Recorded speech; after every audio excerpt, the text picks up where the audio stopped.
Komt er nog een nieuwe single aan? Ik heb net een nieuwe single gezongen. Dus er is net een nieuwe single uit. Hoe heet de single? Lekker rustig nummer, maar een beetje winternummer. Een beetje tegen de kerstdagen. Geweest is geweest. Mooi nummer. Nou, het is wel een plaat met een verhaaltje. Dus er zit echt een wetenschap achter. Het zou eigenlijk in mijn leven gewoon gebeurd kunnen zijn. Het gaat over een vriendschap die vroeger is geweest. En één is er dus goed tussenuit gegaan met een hoop geld.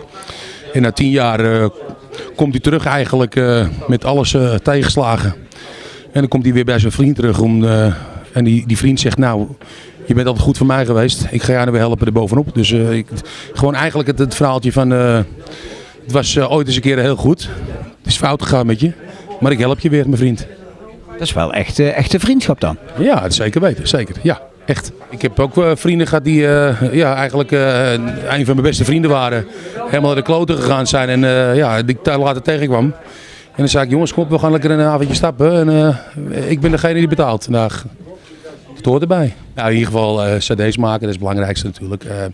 Ik ben nu gevraagd voor, volgende week beginnen die opnames. Voor een klein rolletje in een film. Daarom heb ik ook een baard nu. Het is niet zo dat ik met de kerst erbij ga klussen, maar het is echt gewoon voor een film. Een film in de bioscoop? Nou, dat is nog niet zeker. Waarschijnlijk in ieder geval een tv-film.